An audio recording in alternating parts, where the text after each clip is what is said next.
दोस्तों मैं एक ऐसा कहानी बताने जा रहा हूँ जो आप देख सुनने के बाद आपके आँख में दयालु भोले बाबा। प्रभु जानते थे कि यह मेरा निर्मल भक्त है, छल कपट नहीं जानता है तो प्रकट होना ही पड़ेगा। तो एक कहानी ऐसा दयाराम की है।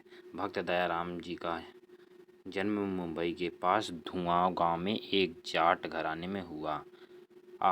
उनके माता पिता कृषि और पशुपालन करते थे, अपना जीवन यापन करते थे। वह बहुत निर्धन थे। जैसे ही दयाराम बड़ा हुआ उसे भी पशु चराने के काम में लगा दिया गया। वह प्रतिदिन पशु चराने गांव की ओर जाता था। बाहर ही कच्चे तालाब के किनारे एक ठाकुर द्वार था जिसमें बहुत सारी ठाकुराइनों की मूर्ति रखी हुई थी। लोग प्रतिदिन वहां आकर माथा टेकते भेंटा अर्पण करते थे। दयाराम पंडित को ठाकुरों की पूजा करते, स्नान कराते व घंटियां खड़काते रोज देखता।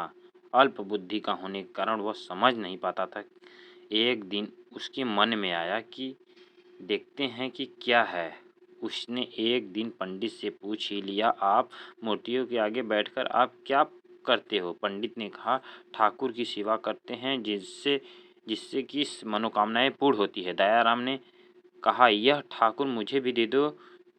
उससे छुटकारा पाने के लिए पंडित ने कपड़े में पत्थर लपेटकर दे दिया। वह घर जाकर दयाराम ने पत्थर को ठाकुर समझकर स्नान करा और भोग लगाने के लिए बैठ गया। उसने ठाकुर के आगे बहुत मिन्नतें की। दयाराम ने कसम खाई कि यदि ठाकुर जी आप नहीं खाएंगे तो मैं भी भूखा ही रहूँगा। उसका यह प्रण देखकर प्रभु प्रकट हुए तथा रोटी खाई व लस्सी पी। इस प्रकार दयाराम ने अपने भोलेपन में पूजा करने और मन साफ से पूजा किया तो पत्थर में भी भगवान को पा लिया। जब दयाराम को लगन लगी उस समय उसके माता पिता बूढ़े हो चुके थे और अकेला नवयुवक था। उसे ख्याल आया कि ठाकुरों पूजा से खुश करके यदि सब कुछ हासिल किया जा सकता है तो उसे अवश्य यह करना चाहिए जिससे उसकी गरीबी भी चली जाए, सुख आए। ऐसा सोचकर वह पंडित के पास गया। पंडित ने पहले ठाकुर देने से ही मना कर दिया।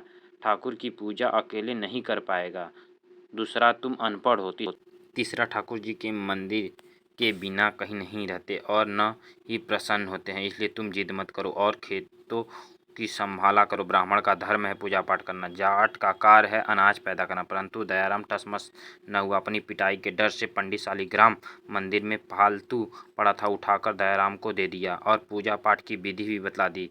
पूरी रात दयाराम को नींद न आई। पूरी रात सोचता रहा कि ठाकुर को कैसे प्रसन्न करे और उसमें क्या मांगे। सुबह उठकर अपने नहाने के बाद ठाकुर को स्नान करा। भक्ति भाव से बैठकर लस्सी, रिकड़ी व रोटी पकाई। उसने प्रार्थना की, हे भगवान प्रभु भोग लगाओ। मुझ गरीब के पास रोटी, लस्सी और मक्खन नहीं है, कुछ नहीं है, और जो चीज़ दोगे प्रभु आपके आगे रख दूंगा। अब पत्थर भोजन कैसे करे? पंडित जी तो भोग का बहाना लगाकर सारी सामग्री घर ले जाता। पत्थर भले बालक को इस बात का कहाँ ज्ञान था। वह व्याकुल होकर कहने लगा कि क्या आप जाट का प्रसाद नहीं खाते तो इतनी देर नहीं लगाते। यदि आप अपने प्रसाद ना खाए तो मैं मर जाऊंगा, लेकिन आपके बैगन नहीं खाऊंगा। प्रभु जानते थे कि यह मेरा निर्मल भक्त है, छल कपट नहीं जानता है। अब तो प्रकट होना ही पड़ेगा।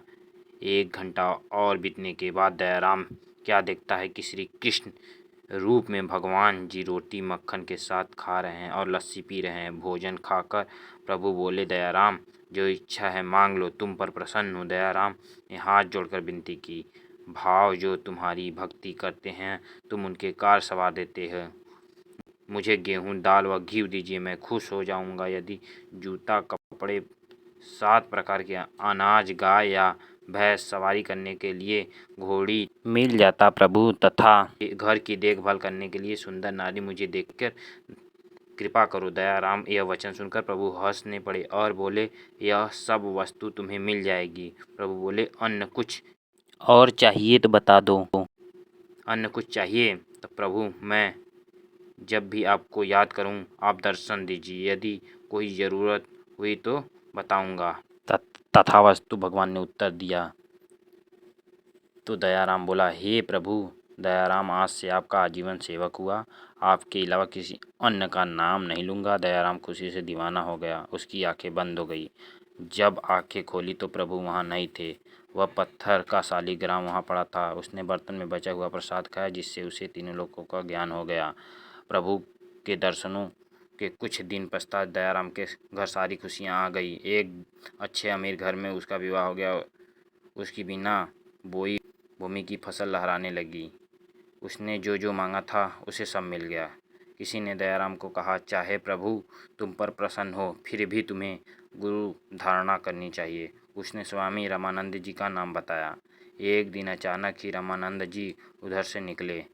भक्त दयाराम ने दिल से उनकी खूब सेवा की तथा दीक्षा भी मांगी। रामानंद जी ने उनकी विनती स्वीकार कर ली और दीक्षा देकर दयाराम को अपना शिष्य बना लिया। दयाराम भगवान के नाम का सुमिरन करने लगा। अगर आपको दोस्त कहानी अच्छी लगी तो कहानी को लाइक और सब्सक्राइब कमेंट ज़रूर करें। धन्यवाद।